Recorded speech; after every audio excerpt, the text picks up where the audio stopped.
बिस्मिल्लाहिर्रहमानिर्रहीम। अस्सलाम वालेकुम नाज़रीन, आप यूट्यूब चैनल देख रहे हैं। मैं इमरान खान हूँ। कुछ अपडेट्स मैं आपके साथ शेयर करता हूँ। एक तो आज लंदन में प्रोग्राम है और ये प्रोग्राम ह्यूमन राइट्स के हवाले से है। पाकिस्तान के अंदर जो हालात हैं उनके ऊपर बहुत सारे ओवरसीज पाकिस्तानी परेशान हैं। हम मिलकर कोशिश करते रहते हैं ताकि आलमी सतह पर आवाज़ उठाई जाए और जितना जो अपने तौर पर एफर्ट कर सकता है उन तमाम को एफर्ट करनी होगी और हम सब भी ये कोशिश करते हैं। आज इसी सिलसिले की एक कड़ी है। तो जो लोग बरतानिया में मौजूद हैं वो मेरी वीडियो सुन रहे हैं तो वो हमारे प्रोग्राम में शिरकत के लिए जरूर आए और लंदन में ये प्रोग्राम है। अब आ जाए नाजरीन, जो करंट अफेयर्स की बड़ी खबरें हैं इस वक्त तक के लिए। एक तो जो इस्लामाबाद वाला धमाका हुआ उसके बाद से लेकर अब तक मजीद कोई पेशरफ जो है वो शेयर नहीं की गई। कुछ लोग ये दावा कर रहे हैं कि जो लोग जाम बहक हुए उनकी तादाद ज्यादा है और तादाद सही तरह बताई नहीं जा रही, जबकि सरकारी सतह पे इस चीज के बारे में अभी तक कोई तस्दीक नहीं हुई। ये दहशतगर्दी का एक बड़ा खौफनाक वाकया है। पहले तलाल चौधरी ने कहा कि इसमें किसी किस्म का कोई सिक्योरिटी का मसला नहीं था, यानी उन्होंने कहा ये सिक्योरिटी की नाकामी नहीं है। ये तलाल चौधरी ने कहा जो वजीर मुमलिकत बराए दाखिला है। और उसके बाद यही बात जो इंफॉर्मेशन मिनिस्टर अता तारड़, उन्होंने भी ये बात की कि ये सिक्योरिटी का फेलियर नहीं है, सिक्योरिटी की नाकामी नहीं है। तो अगर ये खुदकुश धमाका सिक्योरिटी की नाकामी नहीं है तो फिर किसकी नाकामी है? यानी सिक्योरिटी की ही नाकामी हो सकती है कि आप सिक्योरिटी देने में नाकाम रहे और खुदकुश धमाका हो गया। आपकी इंटेलिजेंस नहीं थी, दहशतगर्द आ गए, उन्होंने आके धमाका कर दिया, फायरिंग कर दी, बहुत सारे लोगों की जानें ले ली। तो ये तो एक तरह का फेलियर है। अब इस फेलियर को आप फेलियर ना माने तो कोई क्या कर सकता है? पूरी दुनिया में आप किसी से भी पूछ लें, आप कानून की किसी किताब में पढ़ लें, सिक्योरिटी की किसी किताब में पढ़ लें, दुनिया के किसी दस्तूर को उठाकर देख लें, किसी भी पैटर्न के ऊपर आप चल पड़े, आपको यही एक लफ्ज मिलेगा और आपको ये सारे यही कहेंगे कि सिक्योरिटी का फेलियर है। और सिक्योरिटी की रिस्पॉन्सिबिलिटी जो है वो पुलिस की है, इंटेलिजेंस एजेंसीज की है, लॉ इन्फोर्समेंट की है। अब मैं हैरान होता हूं कि पाकिस्तान में अगर कोई छोटा मोटा काम भी होता है तो आसिम मुनीर साहब के नारे लग जाते हैं। ये मौजूदा रजीम ने तो ये तरीकाकार बांधा हुआ है ना, क्योंकि पाकिस्तान का सबसे ताकतवर आदमी आसिम मुनीर साहब हैं और वही सबकी जमानत है और वही उन्होंने ये जाली हुकूमत बनाई हुई है। वजीर आजम अक़वाम मुत्तहिदा में भी जाते हैं तो आसिम मुनीर का नाम लेते हैं। इकॉनमी में कुछ अच्छा बुरा हो जाता है आसिम मुनीर साहब का नाम लेते हैं। इन्वेस्टमेंट का कोई दावा आता है तो आसिम मुनीर साहब का नाम लेते हैं। फॉरेन पॉलिसी में कुछ होता है तो आसिम मुनीर का, हर जगह पे आसिम मुनीर साहब का नाम ये लेते हैं। हर उस चीज का क्रेडिट आसिम मुनीर साहब को देने की कोशिश की जाती है जिसका क्रेडिट उनका बनता ही नहीं है। यानी एक आर्मी चीफ का क्रेडिट आप इकोनॉमी में तो नहीं दे सकते ना, ज़राअत में नहीं दे सकते आप, माहौलियात में नहीं दे सकते आप। हां, आप उन्हें सिक्योरिटी के हवाले से क्रेडिट दे सकते हैं। अब हैरत की बात यह है कि क्रेडिट लेने के लिए ये हर फील्ड में हर जगह पे आ जाते हैं, लेकिन जो अपना काम है वहां पे जब नाकामी होती है तो उसका ये बलबा अपने पे लेते ही नहीं।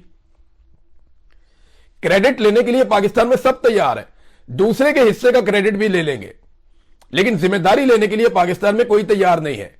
दूसरे के किए हुए काम के ऊपर अपनी तख्ती लगाने के लिए सब तैयार है, लेकिन अपना जो काम बिगाड़ा हुआ है, जो काम करने में नाकामी हुई है, उसकी जिम्मेदारी लेने के लिए पाकिस्तान में कोई तैयार नहीं है। और जब तक आप ये नहीं करेंगे, अकाउंटेबल नहीं करेंगे लोगों को, तब तक आप इस लड़ाई में जीत नहीं सकते। आपको फेयर होना पड़ेगा, आपको अपने साथ मुखलिस होना पड़ेगा, आपको देखना पड़ेगा कि आप कहां पे गलती कर रहे हैं। जहां आप गलती कर रहे हैं उस गलती को आप ठीक करेंगे, उसके बाद आपके लिए आगे बढ़ने का रास्ता खुलेगा। हम गलती मानने के लिए ही तैयार नहीं है। पाकिस्तान के दो वफाकी वुज़रा मुंह उठा के ये कह चुके हैं जनाब के इसके पीछे कोई ताल्लुक ही नहीं है, ये कोई सिक्योरिटी का फेलियर था ही नहीं। तो फिर पता नहीं है किस चीज का फेलियर था अगर ये सिक्योरिटी का फेलियर नहीं था। अब नाजरीन, अता तारड़ ने एक बात की है कि ये जो दहशतगर्दी वापस आई है इसके पीछे पीटीआई है, ये अता तारड़ ने कहा। और जब वो ये बात कर रहे थे उस वक्त वो हंस भी रहे थे। ये एक तरह की बेइज्जती होती है। मुझे अच्छी तरह याद है जब सानिया एपीएस हुआ था तो नवाज शरीफ साहब पेशावर गए थे, उन्हें हंसना नहीं चाहिए था। मुझे बड़ी तकलीफ हुई थी, मैंने उस वक्त टीवी चैनल के ऊपर काफी तनकीद भी की थी कि नवाज शरीफ को हंसना नहीं चाहिए था। वो उस वक्त वजीर आजम थे जब सानिया एपीएस हुआ था और पेशावर में बच्चों का कत्लेआम हो गया था, तो उस वक्त उन्हें हंसना नहीं चाहिए था, वहां पर जाके उन्हें संजीदा रहना चाहिए था। इसी तरह अता तारड़ साहब को भी इस मौके पर हंसना नहीं चाहिए था, लेकिन ये मजबूर है। यानी कल मैंने वहां देखा नाचते हुए, लुडियां डालते हुए वुज़रा को पंजाब में, यानी सारे बसंत मना रहे थे उस वक्त जब लाशें उठाई जा रही थी इस्लामाबाद में। यानी कम से कम अब सरकारी सत्ता पे बंद कर देते। लोगों को देखें, लोगों ने पैसे खर्च किए, लोग भाग दौड़ कर रहे थे, लोगों की मर्जी है, मनाते हैं मनाएं, शोक करते हैं शोक करें, आम आदमी को आप क्या कह सकते हैं। लेकिन सरकार क्योंकि अवामी नुमाइंदों से बनती है तो अवाम के नुमाइंदे जो हैं वो अवाम को जवाबदेह होते हैं और उन्हें अवाम के जज्बात का एहसास करना होता है। सरकारी सतह पे जिस तरीके से कल लुडियां डाली जा रही थी, भंगड़े और गिद्दे डाले जा रहे थे और नारे और बड़के मारी जा रही थी, ये सारी चीजें देखकर तकलीफ हो रही थी कि अभी यहां पे लाशें उठाई जा रही हैं इस्लामाबाद में। तो सरकारी सतह पे नहीं होना चाहिए था। बाकी हवा ही नहीं चली ज्यादा, और हवा चली भी है तो बसंत की हवा नहीं चली। यानी जो लाहौरी है ना, जो असल लाहौरी है, उसने बसंत को रिजेक्ट किया है। देखिए, ऑर्गेनिक चीज ऑर्गेनिक ही होती है। ये नहीं हो सकता कि आप मुंह उठा के कोई चीज अनाउंस कर दे और फिर उसके बाद आप अपनी मनमानी करें हर चीज में, और आप लाइटें लगा के सजावट करके आप चौकों चौराहों के अंदर गुड़ियां लटका के लोहे की, और आप रोला रोला डाल के स्पॉन्सर्स के साथ मिलकर अखबारात में इश्तिहारात दे के और अपने मखसूस गुड्डे मार्केट में ला के और अपनी मनमानी करके तो आपको लगेगा कि आप कामयाब बना लेंगे एक इवेंट को। इवेंट्स कामयाब होते हैं लोगों की शमूलियत के साथ। तो बड़ी माजरत के साथ लोगों की शमूलियत इस बसंत के अंदर वैसी नहीं थी जैसे माजी में होती थी। हाँ, लोग एक्साइटेड थे, बहुत सारे लोग, मेरे अपने दोस्त, बड़े करीबी दोस्त, वो बड़े एक्साइटेड थे। वो ये कह रहे थे कि यार बसंत आएगी, बड़े अरसे के बाद आएगी, देखेंगे। लेकिन फिर जिस तरीके से चीजों को महंगा किया गया, जिस तरीके से बसंत को कंट्रोल किया गया, वो हर आदमी जो है वो कंट्रोल तो नहीं होता कि जनाब आपने ये बार कोड है, ये वाली ये चीज है। आप ये उसूल तो आप जरूर रखें कि आप गैर कानूनी गुड्डी और डोर आप इस्तेमाल नहीं कर सकते, आप किसी के लिए खतरा नहीं बन सकते। लेकिन जिस तरीके से हुकूमत ने अपनी पकड़ दकड़ भी साथ साथ रखी हुई थी, मनपसंद लोगों को हर तरह की छूट थी, इन चीजों के साथ लोग फेडअप हो जाते हैं।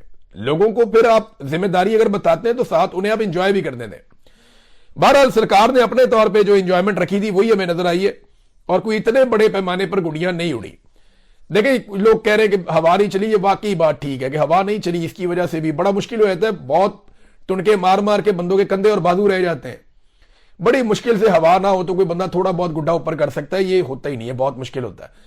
लेकिन जब हवा चली है तब गुड़ियां उड़ी है। कुछ इलाकों में ऐसा लगा कि जैसे बसंत है, लेकिन बहुत सारे इलाकों में तो फील ही नहीं आई कि बसंत हो रही है। बहुत सारे इलाकों में ऐसे फील ही नहीं आई कि बसंत हो रही है। वो लोग कहते हैं जी हमारे तो यहां पे नॉर्मल एतवार के ऊपर इससे ज्यादा गुड्डी उड़ा करती थी। तो बसंत के ऊपर तो एक अजीब ही आसमान भर जाता था, वो वाला माहौल अभी तक तो देखने को नहीं मिला, मैं जब आपसे बात कर रहा हूं। अच्छा, मैं इससे पहले कि दहशतगर्दी वाले मामले पे और जो इंजीनियर मोहम्मद अली मिर्जा साहब के हवाले से मैंने एक आपको खबर दी थी, सोशल मीडिया पे बड़ा उनके बारे में रोला पड़ा हुआ है। अब उनके हवायतियों ने एक तसहीही क्लिप शेयर किया है और वो ये कहते हैं जी कि बसंत के हवाले से जो खबर इंजीनियर मोहम्मद अली मिर्जा के नाम से फैलाई गई वो खबर गलत है। तो ये जनाब उनके हमायती भी सामने आ गए, उन्होंने कहा नहीं जी ये गलत है। और दूसरी तरफ जो उनके मुखालिफिन है वो कह रहे हैं इंजीनियर साहब हमेशा ज्यादती करते हैं, ये भी उन्होंने किया है। तो देखें, डंडी तो मार देते हैं इंजीनियर साहब कई दफा, ये मैं जानता हूं। अब इस मामले में इंजीनियर साहब खुद ही बताएं कि हुआ क्या था। बहरहाल उनके जो हमायती हैं वो भी एक क्लिप लेकर आए और उसमें तस्हीह कर रहे हैं कि जो इन्फॉर्मेशन इंजीनियर साहब के बारे में फैलाई गई वो इन्फॉर्मेशन गलत है। मैंने आपके सामने दोनों चीजें रख दी। अब नाजरीन, ये जो दहशतगर्दी वापस आई है इसके पीछे पीटीआई है, ये अता तारड़ साहब कह रहे हैं, तो वाकई ठीक कह रहे हैं। दहशतगर्दी तो खत्म हो गई थी, दहशतगर्दी तो थी नहीं, बहुत कम होती चली जा रही थी। और इमरान खान साहब के दौर में जो पॉलिसी आई, और ये एक पॉलिसी नहीं थी, तवातर के साथ पाकिस्तान कभी लड़ रहा था, कभी एंगेज कर रहा था, और पाकिस्तान ने बड़ी कुर्बानियां देके, यानी सबसे बड़ी कुर्बानी पाकिस्तान के शहरियों की है। ये कोई कहानी ना हमें सुनाए कि जनाब ज्यादा पुलिस वाले शहीद हो गए या ज्यादा फौजी शहीद हो गए। वो इस काम के लिए उन्हें चुना जाता है, वो इस काम के लिए भर्ती होते हैं। लेकिन एक आम ताजिर, एक आम राहगीर, एक आम शहरी वो इस काम के लिए भर्ती नहीं होता और वो शहीद हो जाता है। तो सबसे ज्यादा कुर्बानियां पाकिस्तान के शहरियों ने दी है। अगर आप 70,000 80,000 लाशों को आप गिने तो उनमें जो सिक्योरिटी इदारों के लोग हैं वो बहुत कम है परसेंटेज में। बहुत बड़ी तादाद में हमारे शहरी हैं जो शहीद हुए हैं दहशतगर्दी के खिलाफ लड़ाई में, और सफे अव्वल में खड़े हुए हैं, हार भी नहीं मानी। पाकिस्तान के शहरी जो है वो डट कर खड़े हुए हैं, सबसे ज्यादा उन्होंने कुर्बानियां दी हैं। ये हनीफ अब्बासी साहब का क्लिप सुन रहा था, वो कह रहे थे मुल्क की मलकियत उनकी है जो कुर्बानी देते हैं, फौज की है क्योंकि वो कुर्बानी देती है। नहीं जी नहीं, ऐसा नहीं, पुलिस भी कुर्बानी देती है। और सबसे ज्यादा जाने और सबसे ज्यादा खून जो बहा है वो पाकिस्तान के शहरियों का बहा, उनसे ज्यादा किसी का नहीं बहा। अभी इंडिया पाकिस्तान की लड़ाई हुई तो फौजियों से ज्यादा पाकिस्तानी शहरी शहीद हुए हैं, बहुत बड़ी तादाद में। फौजी कम शहीद हुए। तो ہمیشہ سے سب سے زیادہ قربانی جو ہے وہ کسی ملک کے شہریوں کی ہوتی ہے, اور ملک کے شہری جو ہوتے ہیں وہ ملک کے مالک ہوتے ہیں. جو ایک ملک کا شہری ہوتا ہے وہ ہوتا ہے ملک کا مالک, جو ٹیکس پیئر ہوتا ہے, جس کے پاس اس ملک کا آئی ڈی کارڈ ہے, آئیڈینٹی ہے اس کے پاس. یہ ادارے جو ہے وہ اس کے ملازم ہوتے ہیں, یہ کوئی مالک نہیں ہوتا. ایسے یہ حنیف عباسی صاحب غلط بات کر رہے ہیں. ہاں, ہمارے سر آنکھوں پہ وہ لوگ جو پاکستان کے لیے اچھا کام کرتے ہیں, جو اپنی آئینی حدود کے اندر رہ کر کام کرتے ہیں, وہ لوگ نہیں جو اپنا آئین کا حلف توڑ دیں, ان کے بارے میں آپ یہ بات نہیں کر سکتے. اور کوئی بھی قربانی کسی شخص کو اس بات کی اجازت نہیں دیتی کہ وہ اس قربانی کے بہانے اپنی منمانی کرتا پھرے, یا بہت سارے ایسے کام کرنا شروع کر دے جو اس کے حلف کے خلاف ہے. وہ یہ نہیں کر سکتا. یہ نہیں ہو سکتا کہ آپ آئین کو توڑیں اور پھر شہداء کے پیچھے جا کر چھپ جائیں. یہ نہیں ہو سکتا. آپ آئین کو توڑیں, قانون کو توڑیں, انسانی حقوق کی پامالیاں کریں, آپ سیاست میں مداخلت کریں, سارا کچھ کر کے آپ شہداء کے پیچھے جا کر نہیں چھپ سکتے. وہ شہداء جو ہے وہ سارے معاشرے کے ماتھے کا جھومر ہوتے ہیں, لوگ ان پہ فخر کرتے ہیں, لیکن ان کے پیچھے جب آپ جا کے چھپ جاتے ہیں تو آپ ان کی قربانیوں کی توہین کرتے ہیں. شہداء کی قربانیوں کی سب سے زیادہ توہین وہ لوگ کرتے ہیں جو غلط کام کر کے شہداء کے پیچھے جا کے چھپ جاتے ہیں. وہ زیادتی کرتے ہیں, انہیں نہیں کرنی چاہیے. اچھا جی, یہ جو کہا انہوں نے کہ جی دہشت گردی واپس آئی ہے, اس کے پیچھے پی ٹی آئی, بات ٹھیک ہے. کیسے ٹھیک ہے میں بتاتا ہوں آپ کو. لیکن جب پاکستان میں جرنیلوں نے, ملٹری اسٹیبلشمنٹ نے, جرنیلوں نے مل کر جب رجیم چینج آپریشن کیا, یہ جنرل باجوہ کے دور کی بات میں آپ کو کر رہا ہوں, تو اس وقت پاکستان کی ملٹری اسٹیبلشمنٹ اپنے ادارے سمیت بہت زیادہ ڈاؤن جانا شروع ہو گئی. ان کی مقبولیت ہی بڑھ گئی. انہیں اس بات کا زوم تھا کہ وہ عمران خان کو ہٹا کر اپنی مقبولیت کی بنیاد پہ نئی حکومت بنا دیں گے اور لوگ نئی حکومت کو تسلیم کر لیں گے. لیکن امپورٹڈ حکومت نامنظور کا ٹرینڈ قابو ہی نہیں آ رہا تھا. اس وقت جرنیلوں کو اپنے پرانے تحریک طالبان پاکستان کی یاد آئی. کیوں؟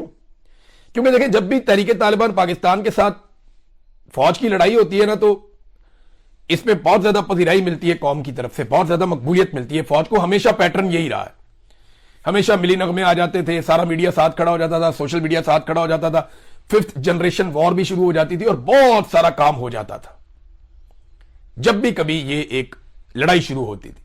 تو پھر دہشت گردوں کو پاکستان میں واپس لانے کا آغاز کیا. یہ جنرل باجوہ اور جنرل فیض حمید اور جنرل ندیم انجم ان کا کارنامہ تھا.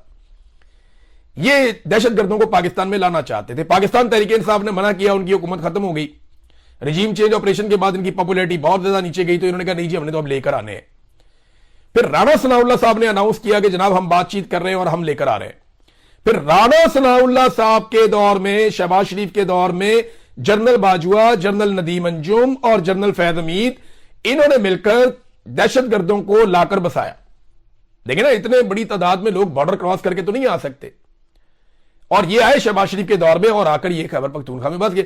اب یہ جو دہشت گردی واپس آئی ہے, اس کے پیچھے پی ٹی آئی ہے. وجہ یہ ہے کہ پی ٹی آئی نے ایسی تباہی پھیر دی تھی اسٹیبلشمنٹ کی کہ اسٹیبلشمنٹ کو تحریک طالبان پاکستان کی یاد آ گئی, اور پھر دہشت گردوں کو لا کر بسایا گیا. تو وجہ تو پی ٹی آئی بنی نا پھر ایک طرح سے, کہ پی ٹی آئی کی حکومت گرائی, پھر وہ قابو نہیں آ رہی تھی تو وہ دہشت گرد لائے گئے. یہ بات شاندانہ گلزار صاحبہ نے بتائی. ان کو وہ سورسز بھی بتاتی ہیں کہ انہیں باقاعدہ بتایا گیا کہ جنرل باجوہ نے کہا تھا کہ ہم ٹی ٹی پی کو لے کر آئیں گے اور اس کے ذریعے سے پاکستان تحریک انصاف کو ٹارگٹ کر کے بدنام کریں گے اور ان کو وہاں خراب کریں گے خیبر پختونخوا میں. اس قسم کو انہوں نے ایک سٹیٹمنٹ دے بھی رکھا ہے, اور یہ جنرل باجوہ سے ریلیٹڈ یہ سٹیٹمنٹ ہے. تو ناظرین, یہ اتنی غیر سنجیدگی ہے ان کی. 2022 سے یہ لوگ اقتدار میں ہیں, 4 سال ان کو ہو گئے. آج بھی یہ عمران خان صاحب کے اوپر ڈالتے ہیں ہر ناکامی کا ملبہ, حالانکہ دہشت گرد یہ واپس لے کر آئے تھے, عمران خان واپس نہیں لے کر آئے تھے. ناظرین, ایک چیز میں آپ کو اور بتانا چاہتا ہوں. یہ نواز شریف صاحب کی ایک ویڈیو بھی وائرل ہو رہی ہے کہ یہ اور ان کا خاندان بسنت انجوائے کر رہا ہے اپنے ساتھیوں کے ساتھ, دوستوں کے ساتھ, پھول شول لگے ہوئے ہیں, اپنے رفقا کے ساتھ نظر آ رہے ہیں میاں نواز شریف صاحب. ایک اور بری خبر ہے, یہ بھی آپ دیکھ لیں. یہ پاکستان میں 2,85,00,000 بجلی استعمال کرنے والے لوگوں کو, یعنی یہ صارفین 2,85,00,000 ہیں, تو یہ اتنے میٹر ہیں, گھر بہت زیادہ بنتے ہیں. تو اتنے بڑے پیمانے پر پاکستان میں بجلی استعمال کرنے والے لوگوں کو 200 روپے ماہانہ سے لے کر 675 روپے ماہانہ تک بجلی کا فکسڈ چارجز جو ہے وہ لگائے جا رہے ہیں. آپ کا بل آئے یا نہ آئے, بجلی استعمال کریں یا نہ کریں, آپ نے یہ فکسڈ چارجز اپنے بل کے اندر دینے ہیں. آپ بجلی استعمال کریں, آپ نہ کریں. یہ پیسہ آپ کو دینا پڑے گا، کم سے کم 200 روپے، زیادہ سے زیادہ 675 روپے. یہ اب آپ کی جیب کے اوپر حکومت کا ڈاکہ، یہ تجویز آ گئی ہے. اور اس کی وجہ یہ ہے کہ انڈسٹری کو انہوں نے کوئی چھوٹا موٹا ریلیف دیا تھا، تو جو انڈسٹری کو ریلیف دیا وہ پیسہ اب عام آدمی کی جیب سے یہ نکالیں گے، کیونکہ آئی ایم ایف نے انہوں نے چھوڑنا نہیں ہے. آئی ایم ایف سے بچنے کے لیے انہوں نے یو اے ای کے پیسے بھی اپنے اکاؤنٹ میں رکھے ہوئے ہیں، سعودی عرب کے بھی رکھے ہوئے ہیں اور چین کے بھی رکھے ہوئے ہیں.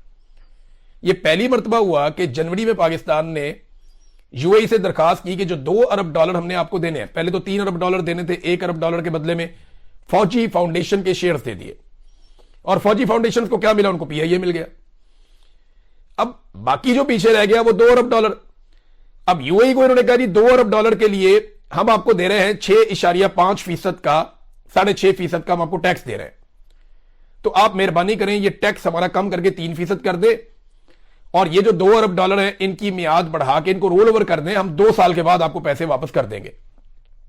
انہوں نے کہا نہیں، ہم نے یہ پیسہ واپس کرنا تھا 16 جنوری کو، اور یو اے ای نے پہلی مرتبہ تاریخ میں ہمیں ٹائم دیا 1 مہینے کا کہ 1 مہینے کے بعد یہ پیسہ واپس کرو. اب ہم نے یہ پیسہ واپس کرنا ہے 15 فروری کو. حکومت کو ساری توجہ اس کے اوپر دینی چاہیے اور پوری کوشش کرنی چاہیے کہ کچھ نہ کچھ کر کے یو اے ای کو منائیں اور رول اوور لیں، ورنہ بڑے سنجیدہ مسائل ہو جائیں گے آئی ایم ایف کے اندر بھی، اور پاکستان کے ساتھ بڑا ایشو ہو جائے گا کہ ہم کیسے اپنی اکانومی کو مینج کریں گے. لہذا 1 مہینے کو انہوں نے ٹائم دیا، 1 ہفتہ باقی رہ گیا ہے، اور 15 فروری تک آپ نے $2 ارب یا تو ان کو واپس کرنے یا پھر آپ نے مزید رول اوور لینا ہے. اب وہ پیسہ ہی آپ کا رول اوور نہیں کر رہے تو وہ آپ کا سود کہاں سے کم کریں گے؟ اب یہ بڑی عجیب و غریب صورتحال ہے، اور گلف سے اس طرح کی خبر آنا پاکستان کے لیے یہ بڑی حیرت کی بات ہے، پریشانی کی بات ہے. ناظرین، آسما جہانگیر کانفرنس ہوئی ایک مرتبہ پھر پاکستان میں.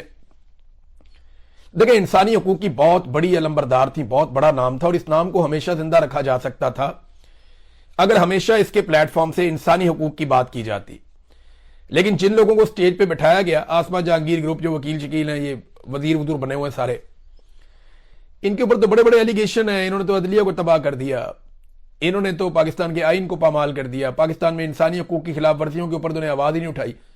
بلکہ آسما جہانگیر کانفرنس میں سٹیج سے کھڑے ہو کر فوجی عدالتوں کی تعریف کی گئی، یا اس کو جواز دیا گیا، اس کی حمایت کی گئی کہ جناب فوجی عدالتیں تو ہوں گی، پھر یہ ہوگا وہ ہوگا، اس طرح کر کے بات ہوئی. اب آسما جہانگیر صاحبہ کی روح بھی تڑپ رہی ہوگی، تڑپ گئی ہوں گی ان کی روح کہ یار یہ کیا کر دیا انہوں نے میرے ساتھ. میں نے ساری زندگی مار کھائی، ساری زندگی میں کھڑی رہی، جس ظلم اور بربریت کے خلاف آج میرے بعد میرے لوگوں نے پاس نہیں رکھا میرا. دیکھیں، آسما جہانگیر پھر اس کا مطلب ہے اب ماضی ہو جائیں گی. آسما جہانگیر کا نام کوئی نہیں ڈبو سکا، ان کے چاہنے والوں نے، ان کی اولاد نے اور ان کے لوگوں نے ان کا نام ڈبو دیا. آج پاکستان میں اگر انسانی حقوق کے علمبردار ہیں تو کون ہے؟ آج ایمان مداری ہے، ہادی علی چٹھا ہے. آج انسانی حقوق کے لیے پاکستان تحریک انصاف کے بے شمار لوگ آواز اٹھاتے ہیں. آج انسانی حقوق کے لیے آواز کون لوگ اٹھا رہے ہیں؟ مارنگ بلوچ آواز اٹھا رہی ہے، بہت طاقتور آواز ہے پاکستانیوں کی. آج سہراب برکت جو ہے وہ انسانی حقوق کے لیے آواز اٹھاتے اٹھاتے دیکھیں کہاں پہنچ گیا. تو یہ پیچھے رہ گئی آسما جہانگیر، انہوں نے جو شمع جلائی تھی ان کے لوگوں نے بجھا دی. مجھے بڑی تکلیف ہو رہی تھی یہ دیکھ کر، فخر سے کہا جا سکتا تھا ان کے بارے میں. لیکن ناظرین، ایک میں نے آپ سے گزارش بھی کرنی ہے، وہ یہ کہ قاسم سوری صاحب نے اپنا یوٹیوب چینل شروع کیا ہے، اور دیکھیں ان کی پہلی ویڈیو ہے. جب میری پہلی ویڈیو تھی نا، میرے پاس مائک بھی نہیں تھا، یعنی مجھے پتہ ہی نہیں تھا کہ اس کے ساتھ مائک لگا کے زیادہ بہتر ہو جائے گا، یا وہ میں نے ویسے ہی کر دی تھی. ویسے بھی حادثاتی طور پہ شروع ہوا تھا. تو یہ شروع میں ویڈیوز ہوں گی، کوئی پروڈکشن کی غلطی ہوگی، کوئی چھوٹی موٹی چیزیں ادھر ادھر ہو جائیں گی، یہ پرابلم ہو جاتے ہیں شروع میں. لیکن آپ سب نے اس چینل کو سپورٹ کرنا ہے. دیکھیں، میرے لیے قاسم سوری ایک پولیٹیشین سے بڑھ کے ایک بہت اچھا انسان اور ایک عظیم آدمی ہے، ایک ایماندار انسان ہے، ایک بہادر انسان ہے، اور ایک ہمدرد انسان ہے، ایک دوست ہے، ایک بھائیوں کی طرح. تو میں تو قاسم سوری صاحب کی بہت قدر کرتا ہوں، لیکن میں نے دیکھا پاکستانی بھی ان سے بہت پیار کرتے ہیں. میری ایک گزارش ہے آپ سب سے کہ قاسم سوری صاحب کے چینل کو آپ فالو کریں، سبسکرائب کریں، اور جیسے آپ اپنے چینل کا خیال رکھتے ہیں ان کا بھی خیال رکھیں. قاسم سوری صاحب نئے ضرور ہیں، لیکن وہ بہت تجربہ کار ہیں. میں امید کرتا ہوں کہ بہت کم عرصے میں وہ ایک بڑی آواز بنیں گے پاکستان میں. ناظرین، اب تک کے لیے اتنا ہی. اپنا خیال رکھیے گا، اپنے اس چینل کا بھی. اللہ حافظ.